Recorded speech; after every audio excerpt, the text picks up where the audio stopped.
न गुरोरधिकं तत्त्वं न गुरोरधिकं तपः न गुरोरधिकं ज्ञानं तस्मै श्री गुरवे नमः।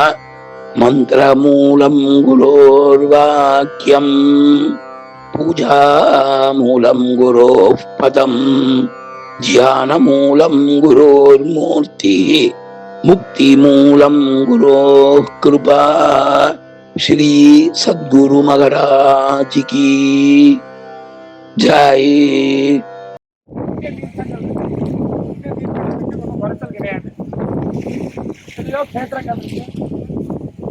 நதிகள் இருக்கு, முக்கியஸ்தானமான சமுத்திரங்கள் நிறைய இருக்கு. கோகர்ணம், கங்கா சாகர், இந்த கேரளால வர்க்கலை அப்படின்னு சொல்லக்கூடிய ஜனார்தன கேத்திரம் பேரு, ராமசேது, நிறைய அநேக கேத்திரங்கள் இருக்கு. ஆனா இந்த இத்தனை கேத்திரங்கள் இருந்தாலும் இந்த ராமசேதுக்கு சமமான ஒரு கேத்திரங்கள் முடியாது. ஸ்தானானம் உத்தமம் ஸ்தானம் ஏதத் ஸ்தானம் மகத்தரம் அப்படின்னு சேது புராணத்தில் கேத்திரத்துக்கு ரொம்ப விசேஷமாக வர்ணிச்சிருக்கார். நதிகள்ல கங்கையும் சமுத்திரத்துல சேது ரொம்ப விசேஷமான விசேஷ பலத்தை கொடுக்கக்கூடியது. அப்பேற்பட்ட இந்த ராமசேதுல சாட்சாத்து தசாவதாரத்துல ஒரு அவதாரமான ராமச்சந்திரமூர்த்தி இந்த கேத்திரத்துக்கு வந்து சேது பந்தனம் பண்ணி இந்த சேது பாலத்து வழியா போய் ராவணனை சம்ஹாரம் பண்ணதுக்கு அப்புறமா பிரம்மாத்தியா பாபமானது நிவர்த்தி ஆகிறதுக்கு மணல் லிங்கத்தினாலேயே பூஜை பண்ணி ஆஞ்சநேயன் இமாச்சல பிரதேசத்தை வந்து கொண்டு வந்த லிங்கத்தையும் பக்கத்திலே வச்சு பூஜை பண்ணி பரமேஸ்வரன் ஆராதனை பண்ணி அவருடைய பிரம்மஹத்யா தோஷத்தை நிவர்த்தி பண்ணினார். அதனுடைய மார்க்கமாக லட்சுமணர், பரதன், சுக்ரன் எல்லாருமே அவாமா ராமநாதனை ஆராதனை பண்ணினா. நலன், கிண்ணன், யவயன், யவாஸ்கன், கந்தமாதனன் சொல்லக்கூடிய 5 பேர் வானர சேனங்களுடைய பிரதான நலன் பேரு. இவாளுக்கெல்லாம் வந்து தனித்தனியா அவளுக்குன்னு ஒரு சக்தி இருக்கு. அக்னி அவ ஒரு கல்லை எடுத்து தூக்கி போட்டுட்டா அப்படின்னா அந்த கல்லு மிதக்கும். இந்த சக்தி உங்களுக்கு எனக்கு கிடையாது, அவளுக்கு விசேஷ சக்தி இருக்கு. ஏன்னு கேட்டா அவெல்லாம் அந்த வானர ஜனங்கள் அவெல்லாம் வந்து பால்யத்தில இருந்தே அவளுக்குலாம் கொஞ்சம் விளையாட்டு ஜாஸ்தியா இருக்கு.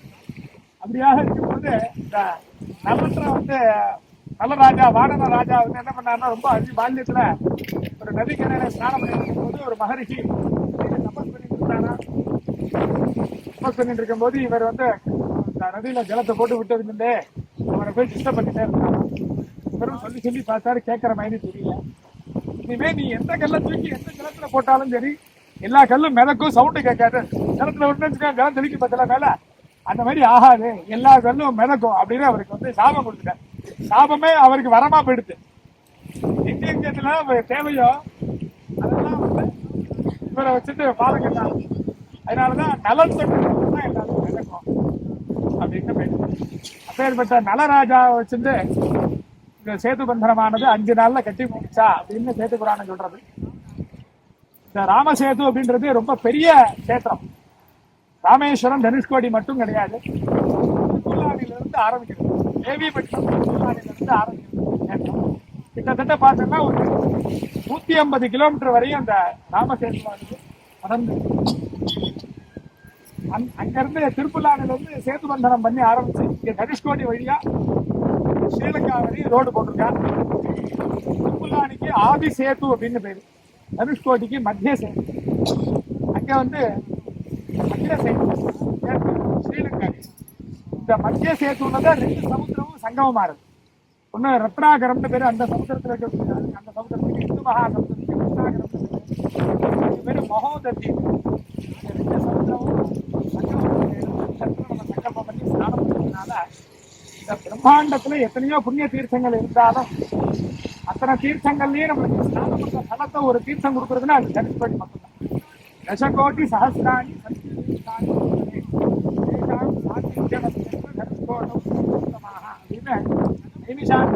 சூனகாதி மகரிஷிகளுக்கு சூத புராணிகர் வந்து இந்த கஷேத்திரத்தை பற்றி உபதேசம் பண்ணும்போது சொல்றார், இந்த தனுஷ்கோடி கஷேத்திரத்துல 10,000 கோடி புண்ணிய தீர்த்தமானது இங்க எப்பவும் சங்கமிச்சிருக்கு. எப்படி சங்கமிச்சிருக்குன்னா சூரிய ரஷ்மி எப்படி எல்லா தேசங்கள்லயும் படுறதோ அந்த மாதிரி இந்த புண்ணிய தீர்த்தமானது இந்த சேதுவை வந்து அடைஞ்சுடுறது. இந்த ராமசேதுல வந்து ஸ்நானம் பண்றவாள் சர்வயஜ்ஞ தபோதான தீர்த்தம் எத்தலம், எல்லா யாகங்களும் பண்ண புண்ணியம், எல்லா புண்ணிய தீர்த்தங்களையும் பண்ண புண்ணியம், புராண பாரதாதி மகாதானங்கள் பண்ண புண்ணியம், சகல தானங்களையும் பண்ண புண்ணியம், எல்லா புண்ணிய கஷேத்திரங்கள்லையும் யாத்திரை பண்ணா என்ன புண்ணியமோ அந்த புண்ணியம், ஸ்ரீரங்காதி புண்ணிய கஷேத்திரங்கள்ல ஒரு வருஷம் போய் வாசம் பண்ணா என்ன புண்ணியமோ அந்த புண்ணியம். அப்படியாக அநேக விஷயங்கள்ல இந்த கஷேத்திரத்தை பத்தி புராணமாக அப்படியே வரிசையா சொல்லிட்டு வந்தாரு. சொல்லிட்டே இருக்காரு. புராணம் முடிகிற மாதிரி தெரியல. எல்லாம் கேட்டுட்டே இருக்கான். தேசியா சூத்த புராணம் நான் சொன்னா சொல்லிட்டே இருப்பேன். கஷேத்திரத்தை பத்தி அவ்வளவு இருக்கு. இருந்தாலும் உங்களுக்கு ரொம்ப புரிஞ்சுக்கிறதுக்கு கொஞ்சம் சுலபமா ஒரு ஸ்லோகம் சொல்றேன்னு சொல்லி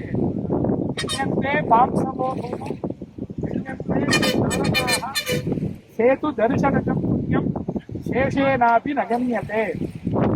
இப்ப எப்படி நம்ம இந்த காலத்துல சமீபத்துல சில செஞ்சுரிக்குள்ள கணித மேதை ராமானுஜம் சொல்றோமா, இந்த காலத்துல இருந்து அந்த காலத்துல இருந்து பார்த்தோம்னா அந்த தேவ கணங்கள்லயே நாககணங்கள் தேவகணங்கள்லயே ரொம்ப கணித வித்தியில ரொம்ப கெட்டிக்காரர்கள் ஆதிசேஷன் தான். இப்பேற்பட்டது எண்ணி சொல்லிட்டு வரேன். அவ்வளவு சாமர்த்தியம் உண்டா. இப்பேற்பட்டதுன்னு சொன்னா பூமியில எத்தனை மணல் இருக்குன்னு எண்ண முடியுமான்னு கேட்டா எண்ண முடியாது. ஆனா அதையும் தன்னுடைய சரீரத்தினால எண்ணி சொல்லக்கூடிய அளவுக்கு சாமர்த்தியம் உண்டா. ஆகாசத்துல எத்தனை நட்சத்திரம் இருக்குன்னு எண்ண முடியாது, அதையும் எண்ணி சொல்லிடுவார். அவ்வளவு சாமர்த்தியம் உள்ள ஆதிசேஷனாலேயே இந்த சேது சமுத்திரத்தை வந்து தரிசனம் பண்ற மாத்திரத்துல வரக்கூடிய புண்ணியத்தை அவராலேயே எண்ண முடியும். சேது தரிசனஜம் புண்ணியம் சேஷேனாபி ந கண்யத்தே, அவராலேயே எண்ண முடியாத அளவுக்கு விசேஷமான பலத்தை கொடுக்கக்கூடியது. சேது புராணத்துல இந்த சேது கேத்திரத்தை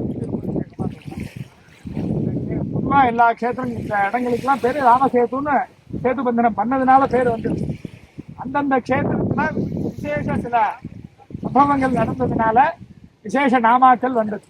இந்த கஷேத்திரத்துக்கு தனுஷ்கோடின்னு பேர். இதனால தனுஷ்கோடின்னு பேர் வந்ததுன்னா ராமன் சம்பானங்கள்லாம் ஆனதுக்கு அப்புறமா விபீஷணர் வந்து ராமன் பிரார்த்திச்சிருக்காரா. சேது பந்தனம் பாம்பன் பாலத்தை காட்டிலும் 10 மடங்கு பெருசு. சேது பந்தனம் பண்ணது பாம்பன் பாலத்தை காட்டிலும் 10 மடங்கு பெருசு. அவ்வளவு அகலம். வாமன சேனங்கள் போனோம்னா அது எவ்வளவு பெரிய பாலமாக இருக்கு.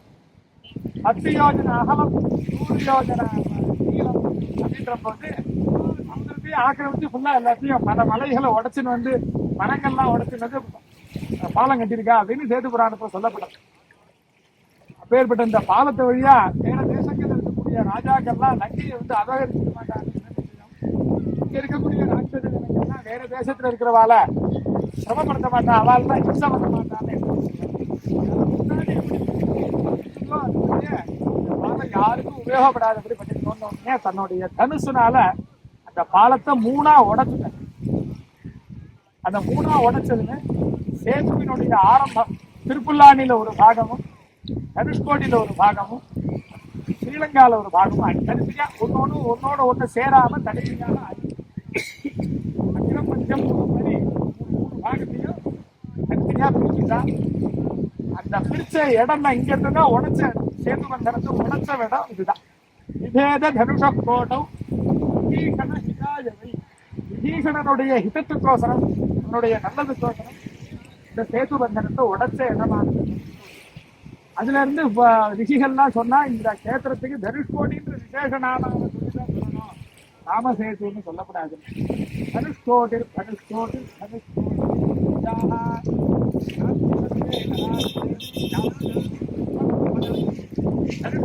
தனுஷ்கோடி சொல்லிட்டே யாரு ஸ்நானம் பண்றாலோ அவளுக்கு சாஸ்வதமான குற்றபதி கிடைக்கிறது, சாஸ்வதமான லோகத்தை போய் அடைஞ்சுடுறா. நான் மட்டும் இல்ல, கேத்திரத்துக்கு வந்து யாரு தர்ப்பணமோ இன்னமோ யாரு வைக்கிறாளோ அந்த பிதற்கள் தான் சூரிய சந்திரால் இருக்கிற வரையும் திருப்தியாக இருக்கா. ஆகல்பம் பிதற்காது அற்ற பின்ன நிவாபனா. இந்த இடத்துல ஒரு தடவை பிண்டதானம் பண்ணிட்டா போறோம். பிதற்கள்லாம் ஆகல்பம் வரையும் பிதற்கள்லாம் திருப்தியா இருக்கானா.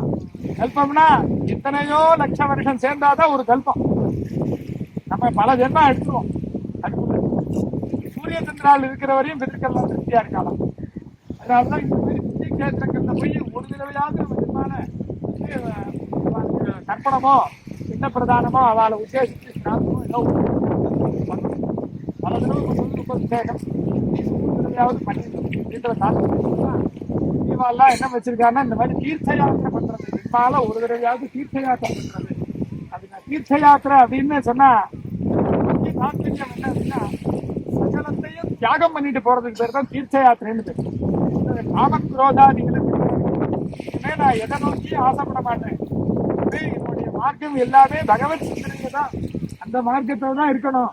வேற இந்த லோகத்தில் இருக்கக்கூடிய அஸ்திரமான விஷயங்கள் மேல நான் எதுவும் ஆசைப்பட மாட்டேன் அப்படின்ற தாத்பரியத்துலதான் இந்த தீர்த்த யாத்திரையானது வரதாதி எல்லா புண்ணிய புருஷாலாலையும் ஹரிச்சந்திரன் நவசக்கர ராஜா தசரதன் வந்து ஆரம்பிச்சு எல்லா புண்ணிய புருஷாலும் யாத்திரை பண்ணிருக்கார். சாட்சாத்து பரமாத்மா கிருஷ்ண பரமாத்மா தீர்த்த யாத்திரை பண்ணிருக்கார். அவர் வந்து அங்க வந்திருக்கும் போது அவர் தனியா ஒரு தீர்த்தத்தை உண்டு பண்ணி அந்த தீர்த்தத்தினால ராமநாத சுவாமிக்கு அபிஷேகம் பண்ணிருக்காரு. ராமச்சந்திர சுவாமி வந்து பண்ணின இந்த கோடி தீர்த்தத்துல ஸ்நானம் பண்ணி கம்சனை வதம் பண்ண பாபத்தை நிவர்த்தி பண்ணிட்டு இருக்காரு. இப்படியாக அநேக விசேஷங்கள் இந்த கஷேத்திரத்துல இருக்கு.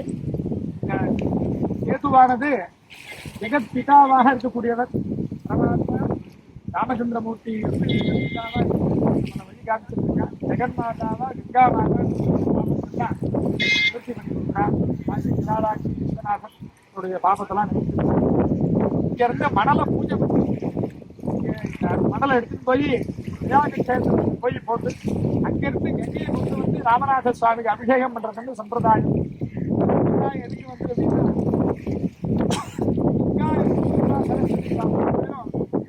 மகாவிஷ்ணுட்ட போய் அழுதானம் எல்லாரும் அவளுடைய பாவத்தை எங்கள்கிட்ட வந்து கறக்குறேன், உங்களுடைய பாபங்கள்லாம் நாங்க எங்க போய் கறக்கிறது அப்படின்ன உடனே யாரு தீர்த்த யாத்திரையெல்லாம் பண்றாங்களோ அவெல்லாம் தீர்த்த யாத்திரை ஆரம்பிக்கிற இடத்துல மணல்ல வந்து மகாவிஷ்ணு சேது மாதவர் வேணி மாதவர் சிந்து மாதவன் பூஜை பண்ணி அந்த வேணி மாதவ மூர்த்தியை பிரயாக கஷேத்திரத்துல போய் திரிவேணில போய் போட்டா அவளுடைய பாபங்கள்லாம் நிவர்த்தியாக எடுத்துட்டு வந்து ராமநாத சுவாமிக்கு அபிஷேகம் பண்ணதுனால பரமேஸ்வரனுக்கு ஆசுதோஷி உடனே கோபம் ஏதாவது தப்பு பண்ணாலும் கோபம் உடனே எப்பவுமே அம்மாக்கு தான் கோபம் ஜாஸ்தி ஆகணும். அம்மா வந்து போயிட்டு போயிட்டு குழந்தை 4 ரூபா மன்னிச்சு விடுவோம், அப்புறமா தான் திட்டுவார். அப்பாவுக்கு தான் கோபம் உடனே வந்துடும். அந்த மாதிரி சமோ தைரியோ விசக்கன்னு வேற உடனே கோபம் வந்து விண்ண ஜலத்தை வச்சு கங்கா ஜலத்தை விட்டாச்சுன்னா எல்லா கோபமும் மறைஞ்சு போயிடும். தானா எப்படி போறது தெரியாது, மறைஞ்சு போயிடும். பரமேஸ்வரனுடைய சந்துஷ்டிக்கோசரம் அங்கிருந்து கங்கையை கொண்டு வந்து ராமநாத சுவாமி அபிஷேகம் பண்ணோம் அப்படின்னா பரமேஸ்வரன் பரம சந்தோஷத்தை நம்மளுக்கு ஆசீர்வாதம் பண்ணுறது. நம்மளுடைய பித்திருக்களும் அங்கே நம்மளுடைய ஜென்மாவும் சாஃபல்யத்தை அடைஞ்சிடுறது, நம்மளுக்கு சாட்சாத்து மோட்சமும் கிடைச்சது. யாத்திரையினுடைய இந்த சேது ஸ்நானம் பண்றது 36 ஸ்நானம் பண்றது. 36 அப்படின்னா இந்த ஜென்மாந்திரங்கள்ல பண்ற பாபங்கள்லாம் நிவர்த்தியாக தர்மசாஸ்திரத்துல ராஜாபத்திய கிருச்சரம் அப்படின்னு ஒரு கிருச்சரம்னா விரதம். இந்த விரதத்தை அனுஷ்டிக்கிறதுக்கு ஒரு வழி வருது. அந்த விரதத்தை எப்படி அனுஷ்டிக்கிறோம் அப்படின்னா ஏகாட்சி நாள் காத்தால நைட்டு வரைக்கும் விரதம் மறுநாள் காத்தால சாப்பிடுறது. முதல் 3 நாள் பகல்ல மட்டும் சாப்பிடணும், அடுத்த 3 நாள் ராத்திரி சாப்பிடணும், அடுத்த 3 நாள் அடுத்த நாள் உஞ்சவருக்கு எடுப்பா மிச்சம் எடுத்து சாப்பிடுவா. இந்த மாதிரி இல்லாம தன்னை தேடி வந்து யாராவது சாப்பிடணும், நம்மளா கேட்கக்கூடாது. எனக்கு ஜலத்தை கூட காப்பியை கூட கஞ்சியை கூட கேட்கக்கூடாது. இந்த மாதிரி 3 நாள் விரதம் நான் 12 நாளைக்கு பேர் ஒரு நாக்கா. இந்த மாதிரி தர்மசாஸ்திரம் என்ன சொல்றதுன்னா 1080 கிருஷ்ணன் அனுஷ்டிக்கிறார். அவர் சர்வஜன்மாலே பண்ண பாபங்கள்லாம் திருப்தியாகி அவருக்கு மோட்சம் கிடைக்கிறது. இந்த கலியுகத்துல சாத்தியம் இல்லைன்னு பராசர ஸ்மிருதின்னு சொல்றோம். கலியுக ஸ்மிருதியான பராசர ஸ்மிருதியில இதை பத்தி சொல்ற. கலியுகத்துல இது சாத்தியம் இல்லை. நான் கலியுகத்துல எல்லாருக்கும் ஆயுசும் குறைச்சல். இந்த விரதத்தை அனுஷ்டிக்கணும் அப்படின்னாலே 36 நிமிஷம் ஆகும். அதனால இந்த மாதிரி புண்ணிய நதி ஸ்நானம், புண்ணிய சமுத்திர ஸ்நானங்கள்லாம் பண்றதுனால அவருக்கு ஒரு ஸ்நானத்துக்கு இத்தனை பலன் கிடைக்கணும் அப்படின்றதாக அவளுக்கு அனுகிரகம் பண்ணணும்னு மகாவிஷ்ணு பிரார்த்திச்சிருந்தாராம். ஒண்ணு மகாவிஷ்ணு சொன்னாலும் இந்தந்த தீர்த்தங்கள்ல இத்தனை தடவை ஸ்நானம் பண்ணா இத்தனை கிருஷ்ணங்கள் கிடைக்கும் ஒரு லிஸ்ட் போட்டு கொடுத்தார்.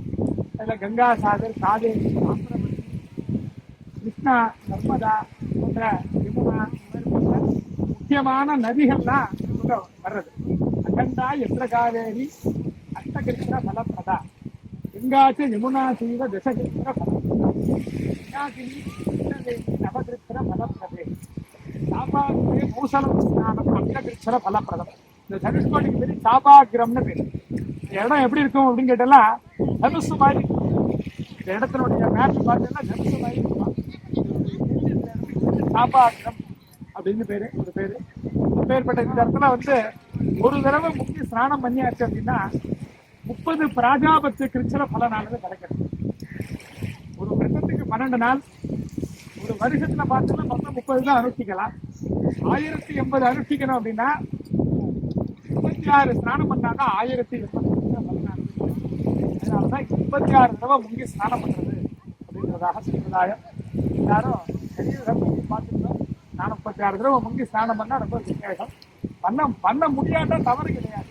இன்னொரு தடவை சந்தர்ப்பம் எத்தனையாவது தடவை நீங்க தனுஷ்கோடி வரப்போற முன்னாடி வந்துருப்பேன். எல்லா கிருஷ்ண பலனும் ரொம்ப அதமாதம பட்சம் 3 தடவையாவது முக்கிய ஸ்நானம் பண்ணுது. முக்கிய தீர்த்தங்கள்ல எது முக்கியம் அப்படின்னா மூழ்கி ஸ்நானம் பண்றது. தலை மூழ்கி ஸ்நானம் பண்ணாலும் அதுக்கு பேர் ஸ்நானம்.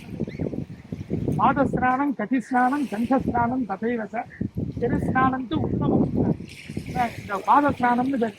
பார்த்து கைகாலம் காலம் போனோம், அதுக்கு பேர் பாதஸ்நானம்னு பேர். கட்டிஸ்நானம் மலமூத்திராதி விசர்ஜனம் பண்ணோன்னு வச்சுக்கோங்களேன், இடுப்பு வரையும் அலம்பிக்கணுமா. ஒரு வேதியா போறது மாத்தி எடுக்கிறோம் அப்படின்னு கேட்டா அதுக்கெல்லாம் இடுப்பு வரையும் அலம்பிக்கணும். சாப்பிட்டு உடம்புல ஜுரத்துல படுத்துட்டு இருக்கோம், ஏதாவது சிரமப்படுறோம் அப்படின்னு கேட்டா அதுக்கு இதெல்லாம் ஆயுர்வேதம். இதெல்லாம் நீங்க எடுத்து சொல்றதுக்கு பஞ்சா கிடையாது. போங்க குளிக்க, பாத்ரூம்ல போய் சவர திறந்து போய் குளிச்சுட்டு வாங்கன்னு சொன்னாங்க. எது எப்படி குளிக்கிறது சவர திறந்து கையை நின்று நேரம் முன்னாடி நிக்கிறது, சோப்பை தேய்ச்சின்னு வருது, திருப்பி குளிக்கிறது. இதுதான் இப்ப ஸ்நானம் தான். ஸ்நானம் தான் என்னன்றது தெரியாம போயிடுச்சு. அதே சிரஸ்நானம். சிரஸ்நானம் பண்றதுனாலதான் சரீரத்தில் இருக்கக்கூடிய அத்தனை நரம்புகளும் எல்லாம் வீரியத்தோட புற்றுணர்ச்சியோட இருக்கு அப்படின்றதாக ஆயுர்வேதத்தில் சொல்லப்படுறது. சிரஸ்நானம் சிரஸ்தாலுக்கு 2 எப்பவும் விசேஷம். ஸ்நானம் பண்றதுனால சகல விதமான ஆரோக்கியங்களும் வர்றது. அதனால எதுக்கு சொல்றேன் அப்படின்னா நல்லா மூழ்கி ஸ்நானம் பண்ணணும். மூழ்கி ஸ்நானம் பண்றதுனால நம்ம சரீரத்தில் இருக்கக்கூடிய எல்லா விதமான பாபங்களும் நிவர்த்தியாகும். பாபங்களுடைய இருப்பிடம் எது அப்படின்னு கேட்டா முடிதானம். நேருமந்தர பிஞ்சாய் பாப்பாணி விவிதான் விவிதமா நானா விதமான பாபங்கள் எல்லாமே எங்க போய் உட்கார்ந்துட்டு இருக்கோம்னா லேசான ஆசிரியர் ஏற்றங்களை போய் இருப்பிடமாக போய் உட்கார்ந்துட்டு இருக்கோமா. அப்பேற்பட்ட அந்த தேசம் வந்து நடந்தாதான் அந்த பாபம் போகும்.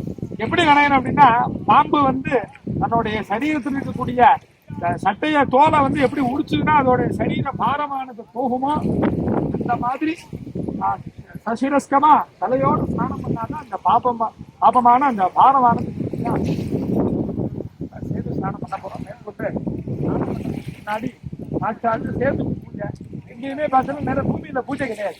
எங்க போனாலும் வைதிக தர்மத்துல வந்து நேரம் சாட்சாத்து பூமிக்கே பூஜை கிடையாது. ஒண்ணு கலசத்தை பூஜை பண்ணுவோம், இல்லை பண்ணுவோம், இல்லை பிராசாந்த பூஜை பண்ணுவோம். நேரடியாக பூமியில பூஜை. இதனால இங்க நேரடியாக வில்லம்ப போட்டு பூமியில பூஜை அப்படின்னா நம்ம உட்கார்ந்து இருக்கிறதே சேத்து மேலதான் உட்கார்ந்து, பூமிக்கு அடியில இருக்கு. அந்த சேத்துவிலேயே சாட்சாந்து நாகசங்கர் பூஜை பண்ணி இந்த மணலை சமுத்திரத்துல போட்டுட்டு ஸ்நானம் பண்றதுனால சமுத்திர தேவதைகள்லாம் திருப்தி அடைகிறார். அப்படியாக பார்த்து பூஜையெல்லாம் பண்ணலாம். சரி.